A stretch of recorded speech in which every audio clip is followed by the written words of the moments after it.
This is Joy News Prime. Hello, good evening and welcome to Joy News Prime. Coming up, former President John Agyekum Kufuor renews his call for an extension of the tenure of the president from the current 4-year term prescribed in the 1992 Constitution to a much longer tenure.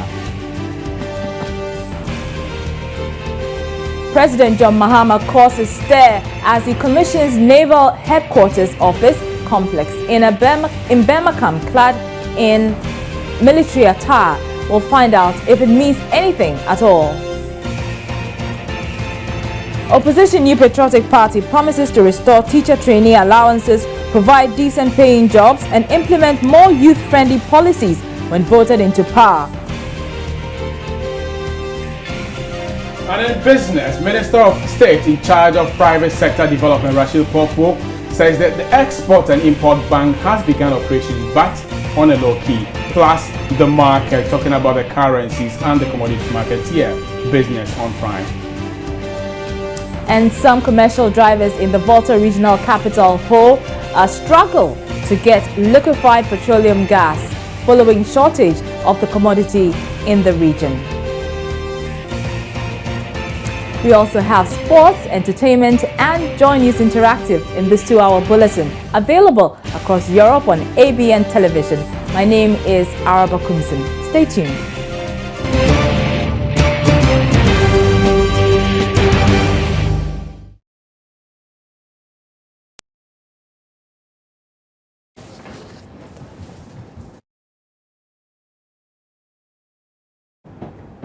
Now, former President John Agyekum Kufuor has reiterated his call for an extension of the tenure of the president from the current 4-year term prescribed in the 1992 Constitution to a much longer tenure. Speaking at the International Society for African Philosophy and Studies conference, the former president said it was difficult for any developing nation to undertake the needed development within the 4-year term.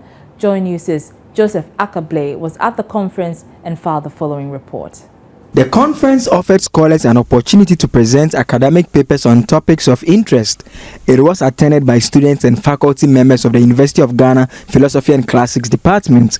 The former president, while delivering a keynote address, seized the opportunity to re-echo his call for an extension of the tenure of a president of Ghana. The former leader said the 4-year term is inadequate for any leader to undertake remarkable development.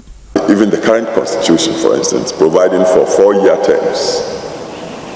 4-year term, I would say, is a copy of the American system. We are a developing country, very young, and I believe the overriding concern of our peoples is development, physical and other developments. If the framers of the Constitution had really addressed the issue of development for our young, struggling, and generally, let me spread it here, African communities, I'm sure copying the American 4-year term wouldn't have been part of the Constitution. But we didn't examine. We just went in there, talked about multi-party democracy, said 4-year term, and if the people chose, they would repeat a government another time, and that would be the end of it. Making it seem like we expect any marked development, any marked transformation within 4 years of governance in economies that are struggling. Ex-President Kufuor also believes a second upper chamber can be set up to check claims that an extension would delay elections, which will mean citizens will bear the brunt of bad leaders. We should also think, instead of going the Council of State, we should go openly for the Senate, a second chamber.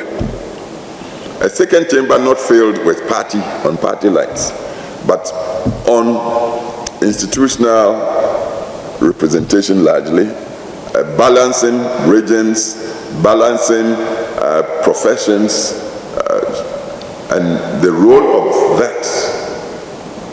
It might not be directly democratic, but it would enrich the institutional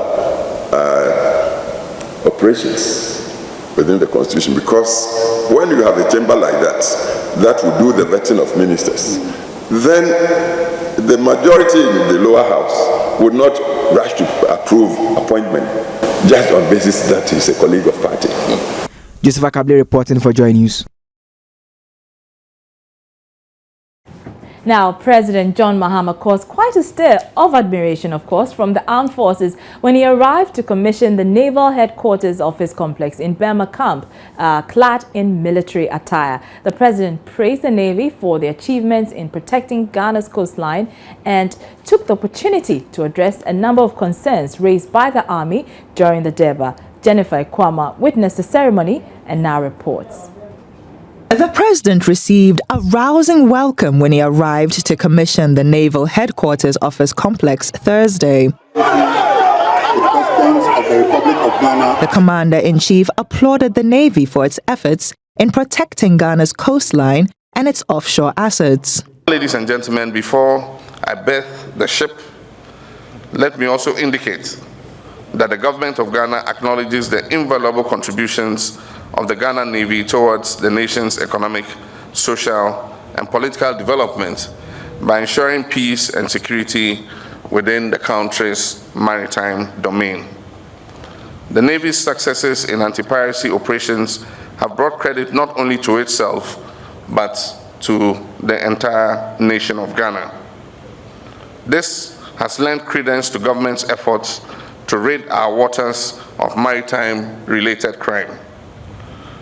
It is widely acknowledged that Ghana's waters are the safest in West Africa, thanks to the Ghana Navy. At a Durbar organized by the armed forces, President Mahama announced an increase in the peacekeeping allowance fee from 30 Ghana cedis per day to 31 Ghana cedis per day. Since the late President J.E.A. Mills increased the rate to the current rate per day during the first few months of our administration, there has been no increment, and together with the Armed Forces Council and the High Command, we've decided to increase by $1 a day the rate that is paid to peacekeeping soldiers who go out.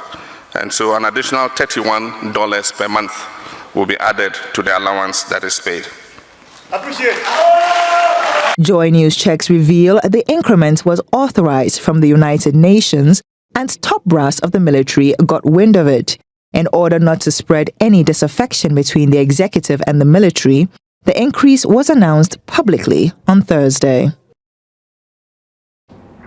Meanwhile, President Mahama's decision to wear military attire has got many people talking. For instance, law professor Kwaku Asare, also known as Kwaku Azar, wrote on Facebook, "Dear Larry Bevlolati, advise me as to the legality of a president wearing military uniform in light of Section 1 of NLCD 177 to the effect that, quote, no person shall wear or use any military uniform, equipment, accoutrements, or other material unless he is a member of the Ghana Armed Forces wearing or using the uniform, equipment, accoutrements, or material which he is authorized to wear or use," end quote.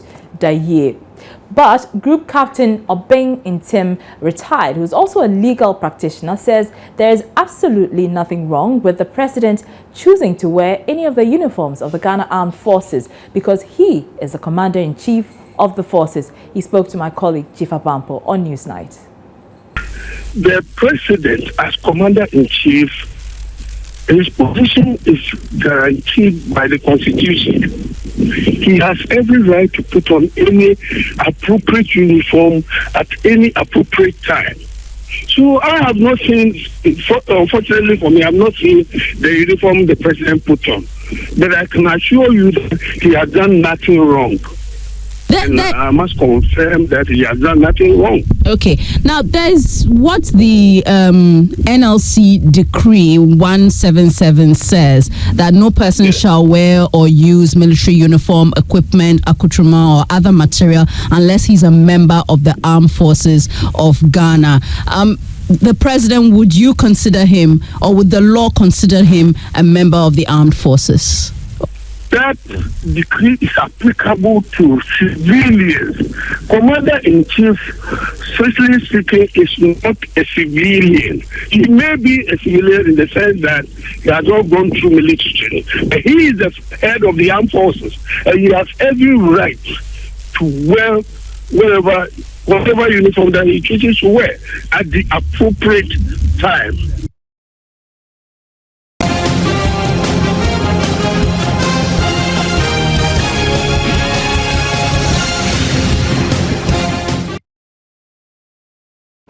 Now let's do some politics. Last month, the Economic Intelligence Unit predicted victory for the NPP presidential candidate, Nana Akufo-Addo, over President Mahama in the December 7th election in its April survey. And just this Tuesday, the Center for Democratic Development, in its survey, showed that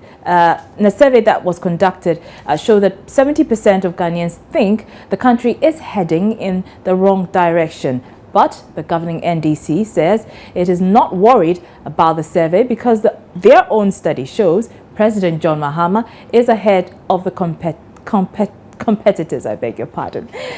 Discussing the survey results, Deputy Chief of Staff at the Presidency in charge of operations, Kenneth Wujangi, tells my colleague Elton Brobe the result does not reflect the feelings on the ground. Our candidate, the NDC candidate, His Excellency John Dramani Mahama, as I went round, has an edge over the major opposition party candidate, Nana Akufo-Addo. But there's still some work to be done. We need not be complacent. And the battle is over when the whistle goes and say you have won. But because of what has been done on the field, he has an edge. Far over Nana Akufo-Addo. This week, for instance, we've been told of a CDD survey which says that 70% of Ghanaians are of the view that the country is headed towards the wrong direction. And 2 months ago, the Economic Intelligence Unit, that's a UK-based organization, put Nana Akufo-Addo 52% ahead of John Dramani Mahama. That is if the elections were to be held on that particular day. Okay. How do you juxtapose that between what you saw on the ground and these surveys coming from these organizations? Well, at the end of the day, it depends on who does which survey. It depends on who does which survey. It depends on where in Ghana the person goes to get his data, his information from. I have gone to the grassroots. To me, and let me also add, if one limits himself to a city life, you sit in a hotel and then you conduct your survey, you get results that pertains to sitting in a hotel and getting conducting a survey. But I went to the ground. And I can tell you that already being in development for 30 plus years, today I travel between Damongo and Sola. The road was so bad that anybody who travels on that road, Damongo to Sola, you have a story to tell. You end dusting. Today, if you start at Damongo Junction to Sola, if you are not stopping in Damongo, you are not stopping anywhere. At most an hour you are in Sola. And not only that, in terms of roads alone, the Eastern Corridor Road is there, which we are aware. I've traveled on it several times. We can look at Kwame Nkrumah Circle, which I drove on it in the 60s, in the 70s, and up in the 90s. And today, if that project, this one is completed, it will be one of the, it will reduce traffic, free flow of services, goods and services across the country. Now, the new Patriotic Party says when voted into power, it will restore the teacher training allowances, provide decent paying jobs through the One District, One Factory project, and also implement more youth-friendly policies. This was made known by the national youth organizer of the party, Samir Wuku, at a forum organized by the party at Agbublushi Market to highlight and address concerns of the youth. Maxwell Agbagba was there for Joy News and has come through with this report. The program, which was organized on the theme Arise Ghana Youth Lead the Change, provided a platform for youth from all walks of life to voice their concerns about the governance system of the country. Organized ahead of the International Youth Day celebration, which falls on August 12 every year, young artisans, students, mechanics, among others, took turns to address the crowd and NPP executives about their challenges under the Mahama-led administration. National Youth Organizer of the new Patriotic Party, Samuel Ku, says the NPP would provide tax rebate to employers who recruit fresh graduates from the university. He also rehashed the NPP's commitment to provide jobs for the youth through the One District, One Factory project to be rolled out by the party when voted into power. The NPP's first priority is to create real decent paying jobs that will give young people the better living conditions that they desire. We will do that through our One District, One Factory policy, creating local industrial parks in every district in the country, and working with the private sector to open factories so that instead of exporting raw materials for low prices and importing finished goods for high prices, we employ the youth of our nation in producing our own finished goods that we can both sell here in Ghana and export. And for you graduates listening to us at home, here, far and beyond, who have spent years studying to gain qualification, we'll give tax relief to those employers who will hire them, so that there will be jobs available for them when they leave school. The truth of the matter is that we cannot afford as a country for our most qualified people to leave Ghana and also take their energy and talent to other countries in order to find work. We will also scrap the new taxes on private investors that John Mahama has introduced. This is a tax on knowledge. Some young people who were present at the event said they need jobs and quality education. Currently, the problem with the youth are facing, I in particular, I completed SHS last 2 years. Yes, and I've tried finding money to go to tertiary institution. But the job that we are doing, the job around, you go and they will tell you need a degree, you need a diploma before you can get a work to do. I mean like this, I have to generate funds to help me support my tertiary education. And here is the case, the money that we get, because the taxes is high, our expenditure is more than our revenue. So the little revenue we get, we use the revenue tallying our expenditure. So we end up not getting money. As a young person, if I want you to do a rating of the governance by the NDC on a scale of 0 to 10, what would be your rating? Yes, I'll rate the current government 30% out of 100. With the students, we are suffering, so we need money to go to SS. So may you please help us so that we get money and go to school. I want you to do a rating of the NDC on a scale of 0 to 10. What would be your rating for the NDC? Score them 0 to 10. What would you mark them? I'll mark 5. 5 over 10. That's an average. Yes. To 10. You mark them 5 over 10. Yes. For Joy News, Maxwell Agbagba. We're staying on politics because it's barely 4 months to the general elections in Ghana, and yet the two major political parties in the country, the NDC and NPP, are yet to release their manifestos. It's unclear the reason of the delay on the part of the governing NDC, but the opposition NPP says it is holding on to the release because it fears the NDC will plagiarize the document. Here's youth organizer of the NPP, Samuel Ku, who spoke on the AM show Thursday. Our manifesto, I can tell you, primarily will focus on job creation. If the Ghanaian people believe that, well, we've been sleeping in darkness for over 6 years and counting, but I just left to do so my way here. I slept in darkness as well in National Butcher. Then if the people of Ghana also strongly believe that the high unemployment situation, which has reached crisis proportion, is still something worth celebrating, so JM Twa, so we'll let him continue. If the Ghanaian people believe that the high cost of living is okay, I mean now food stuff from Techiman, 3 tubers of yam cost you 50 cedis. Under President Kufuor, 12 tubers will cost you 50 cedis from Techiman, and they believe it's okay. They will let him to us. But if they want change in their living conditions, if they want at least better living conditions, if the students, teacher training, nursing training allowances must be restored and should be restored, and the students want to vote for that, they will give the NPP an opportunity. And for businesses, for instance, multimedia, you got to a point, I don't know if you have changed that policy. You were shutting down at midnight. Wow. But that was for close to 2 years. And I can imagine the kind of operational cost that they brought to Chukwam and his friends Well, Deputy General Secretary of the NDC, Kwadwo Owusu Afriyie, however, insists the NDC is not seeking to plagiarize the NPP's manifesto, emphasizing that the party will outdoor its manifesto after its campaign launch on Sunday. I am making the point, if you will allow me, that we always launch our campaign before we launch the manifesto. In 2008, we launched the campaign at the National Theatre. Subsequently, we launched our manifesto at the Trade Fair Center. 2012, same happened. We launched the campaign in Kumasi. Subsequently, we launched the manifesto at the Jubilee Park in Ho. So we are launching our campaign this Sunday, God willing, in Cape Coast. Subsequently, the manifesto will be launched. But let's not forget that the NDC won 2 elections based on its manifesto. So we have a working document based on which Ghanaians gave us the mandate. The president is executing.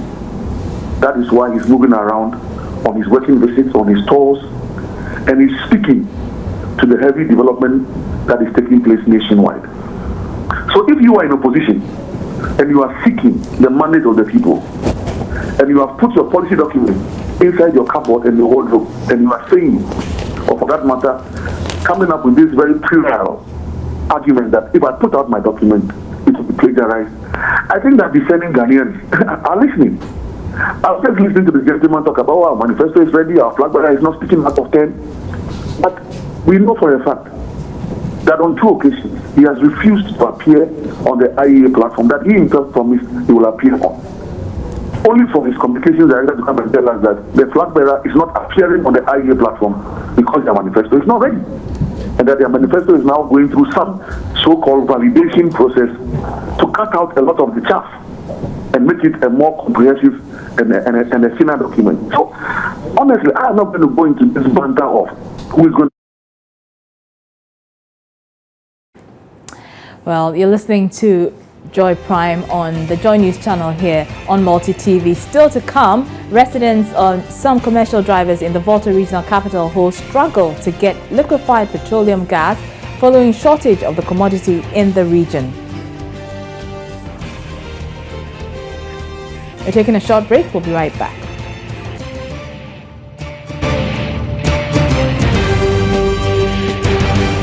You're welcome back. Now, Member of Parliament for Old Tafo Pankrono in Kumasi has dismissed suggestions he has neglected his constituents in their most critical moments. Some residents of Old Tafo have accused Dr. Anthony Acquah of turning his back to them during last February's disturbances, which claimed 1 life. Addressing the media in Kumasi, the MP stated he had been involved in various efforts to restore peace to the town. Mahmoud Mohammed Nuruddin has the rest of the story. Old Tafo witnessed some disorder early this year when some youth of Zongo clashed with traditional authorities over cemetery land. As efforts continue to resolve the matter, an assault of a resident allegedly by unidentified Zongo youth appeared to have raised tensions. In all this, some youth have questioned the MP's commitment to peace in the area as he remains silent over their pain, anguish and fear. Dr. Acquah, however, says he has been working with relevant authorities to find a lasting solution to the impasse. I found time to see the chiefs, including Nana Tafone and Zongo, and we've had many constructive discussions on the crisis. Subsequent to that, my colleague MP from Enshia North made pleas in Parliament on the curfew and appealed to government to take a second look at lifting the curfew to alleviate the plight of the citizens of Tafo and Pankrono.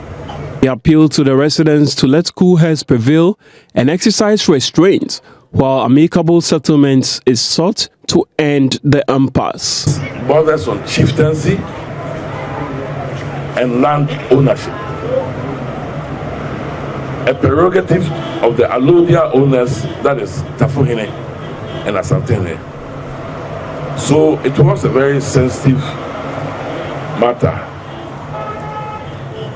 for the MP not to meddle in.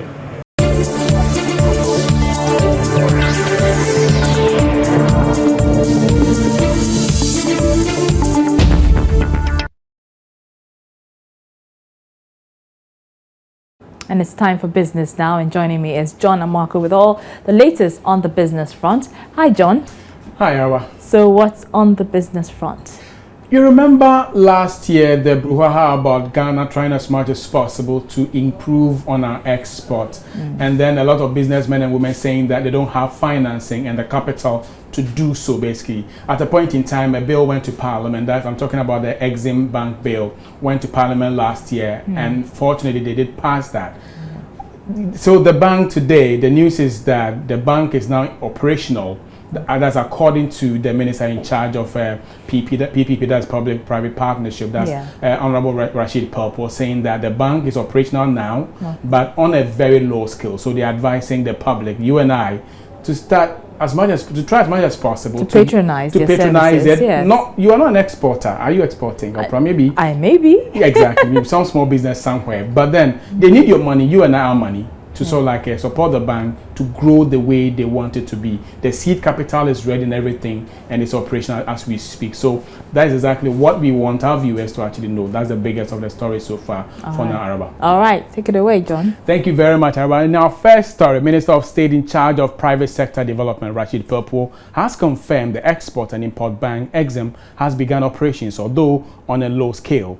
The Exim Bank is to primarily provide low-cost financing to export companies and also support the importation of raw materials for local manufacturing. Parliament last year passed the Exim Bank bill to give legal backing to the establishment of the development bank. But Rashid Purple says the law has been operationalized for the desired economic results. The Exim Bank guarantee, the Exim Bank is already on. The law is in existence now, and the bank is operating at a lower levels now. We hope that it's in existence now, hoping that it will be taken advantage of by the private sector operators, so they can start working with them.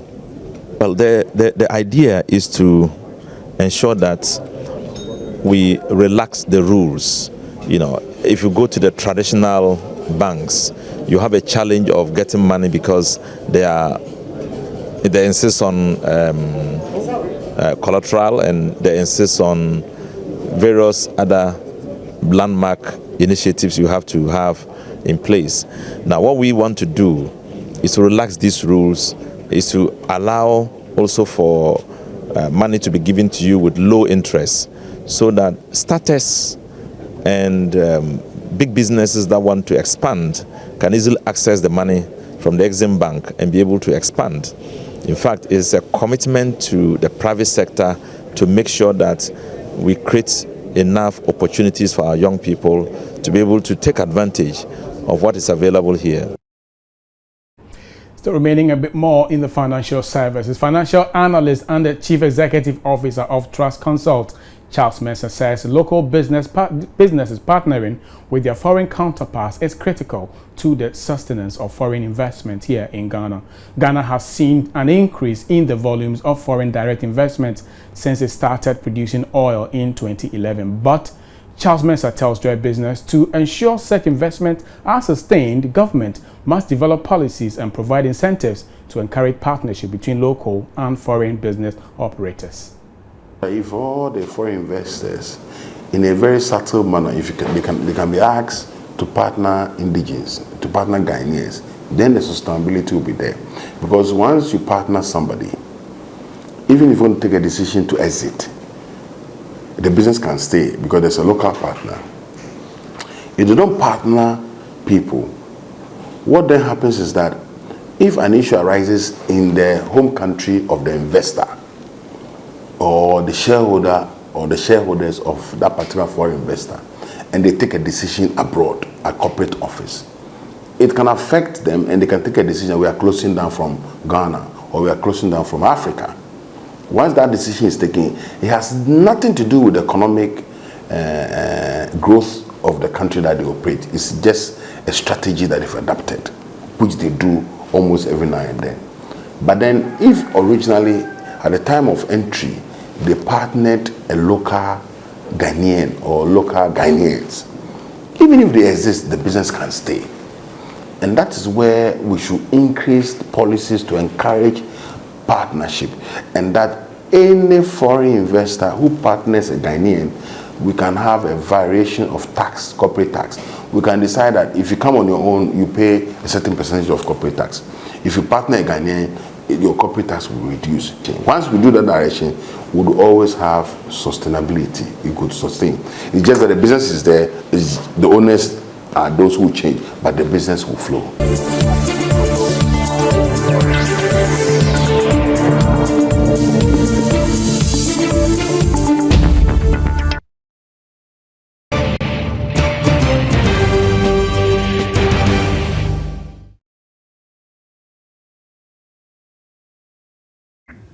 You're welcome back. Now, a lot has been said about the falling standards of education. On Wednesday, the president of the Ghana Mathematics Society blamed the falling standards on the caliber of teachers in the classrooms.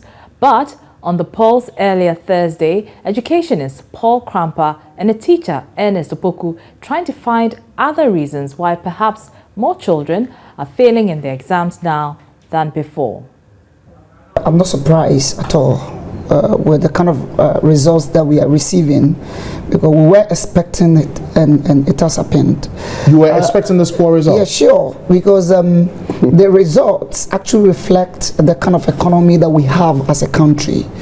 The economy, in terms of education, you know, a lot of resources have to be channeled into education. And so if I should look at it, teachers will take part of the blame.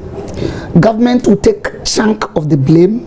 Students themselves will also take part of the blame. It has become quite difficult for teachers to teach because even common chalk that we need to teach wasn't forthcoming. Again, we are also looking at the length in terms of years that the student that we need to take these students through secondary education. It was 4 years, and government policy moved from 4 years to 3 years. I do recall when government decided to change this 4 years to 3 years, I came out with a statement that there's a need to assess the 4-year education and look at the performance of students so far as the first batch of 4-year education is concerned, so that we can juxtapose that one to the 3 years, the previous performance, and see whether the 4 years is something that we need to maintain. The point is this: even a country that has actually emerged from war, Liberia, and then another country, that's Sierra Leone, they are pursuing the course for 3 years. 3 years, all member states of the WAEC are pursuing this course for 3 years. Nigeria is pursuing 3-year course, Liberia 3 years, Gambia, Sierra Leone, they are all pursuing for 3 years. Why should we go to 4 years? If you talk about performances of students in this sub-region, our children are always on top. Even just last year, we top in the whole of West Africa. If we always want to use the failure of the students in the core subjects as a failure, then we are actually mistaken. I agree with you if you say that other countries are taking 3 years and they are able to pass. However, the mode of admitting students to Form 1 is different from that of Ghana. I am quite happy when the 2012 election, almost all the issues centered on education. And so I said to myself that whoever wins election in 2012, education, the standard is going to improve because they are going to look at teacher motivation and what have you. But has it? But it hasn't. Oh, it has not reflected. Seriously, no, Mr. Krampa, if you look at there's improvement. Oh yeah, there is little improvement. That is it. There is I want you to admit that. Oh yes, sure. Yes. There is. I mean, I wouldn't say that things are bad. There is little improvement. Yes. But then if you look at the number that failed, the number who cannot move to the next level in terms of educational ladder, because we've structured our this thing in such a way that if you get F in English or Maths or integrated science, you can move forward. You can't even go to a nursing training or teacher training, not to even talk about university. And so if you look at the number that are going to stay home for another 1 year, you can really see that I wouldn't sit down and say that, I mean, because the number that passed is a little above that of last year, therefore things are okay. But the number that wrote the exam are more than the number that wrote the exam last year. And so you can look at the pass is a bit higher than that of last year, but the number that failed is quite disturbing. And in my opinion, as stakeholders, there's a need for all of us to come together and see the way forward. And I, in my opinion, think that the way forward is that government have to look at education critically. A lot of resources have to be pushed into education. Teachers ought to be motivated. Teachers.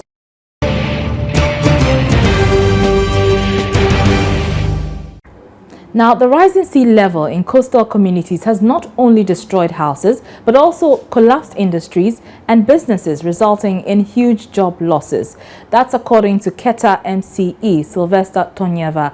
The subject of rising sea level is discussed into detail in our latest Hotline documentary, Climate Refugees, by Joseph Opoku-Gakpo. Here are excerpts of the documentary, which airs next week, Monday and Tuesday. Let me take you to the heart of the Keta township itself. Keta by 1910, as you can see this map over here, it shows how Keta was before the sea destroyed. So this is the sea section, where the sea was. And then this is where the sea is now. This is where the sea is now.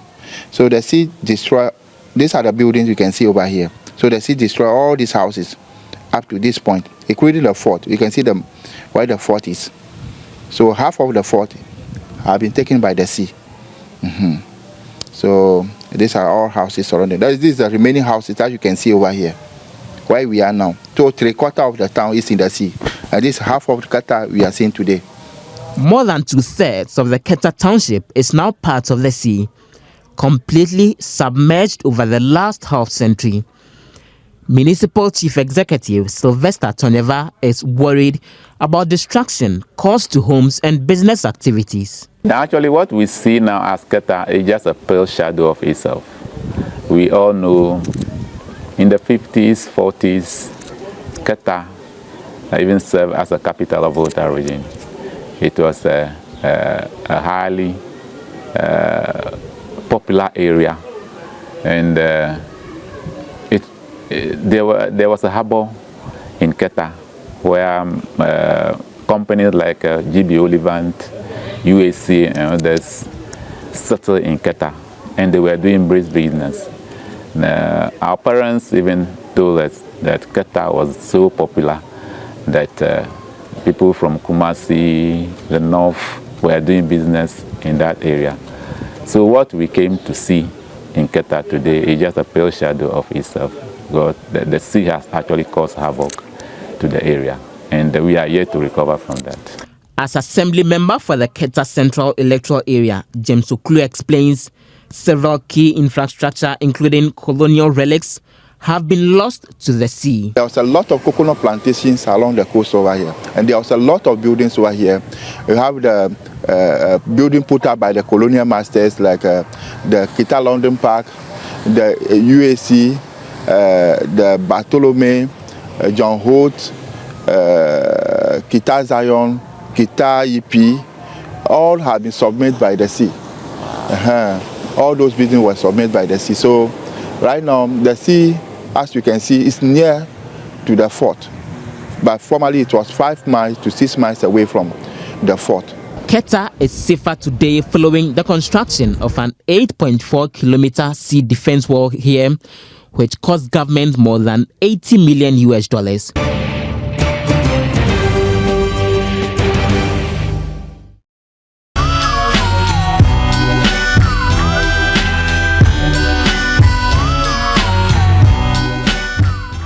And it's time for entertainment now. And guess who's joining me in the studio? It's IB. Hi, IB. How are you doing? I'm good. I'm good. And speaking of entertainment, I've been seeing pictures all over Instagram of this young Nigerian comedian, Emanuela. What's the buzz around her? Have you been following her? Have you ever watched any No, of her I see skits? pictures. No, I haven't. Okay, then you'll be privileged. I'll play you one of her skits. Well, you know she's in the country for a show or a concert on Saturday at the A4 Sutherland Children's Park. I see. She's 6 years old, you say? Yes, she's 6 years old. And she's a comedian, and she's popular. She's very popular. You have no idea. Well, because you have not seen any of her skits, let me first start off with one of her skits, just for you to, have the pleasure, and also for you in the house, just for the viewing pleasure.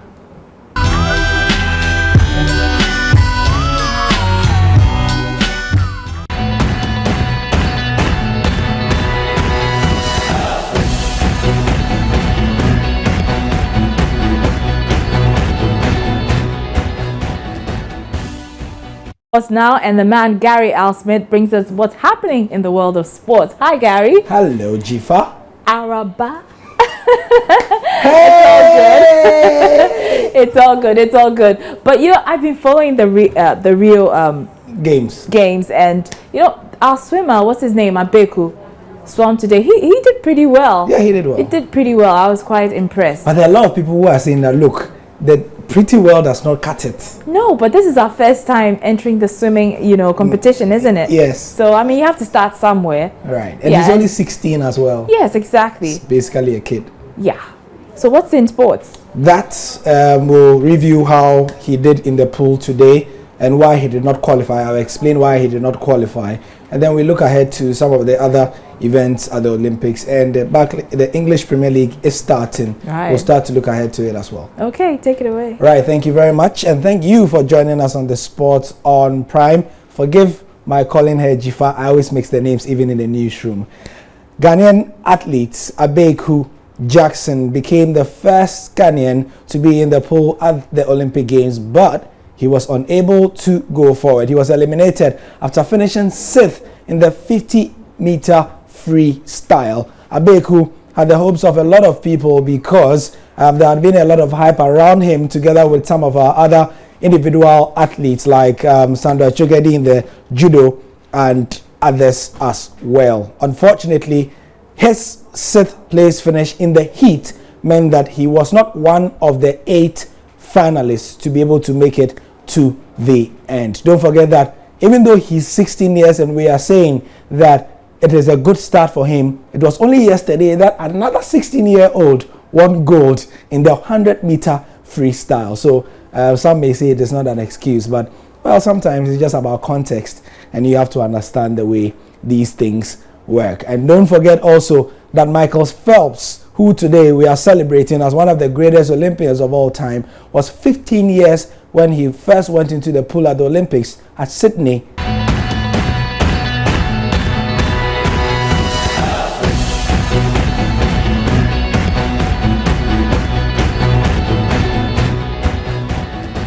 My name is Araba Kumson. For more news, log on to myjoyonline.com.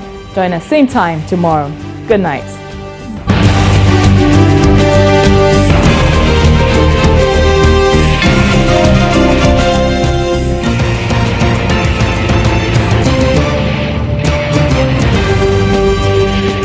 This is Joy News Prime.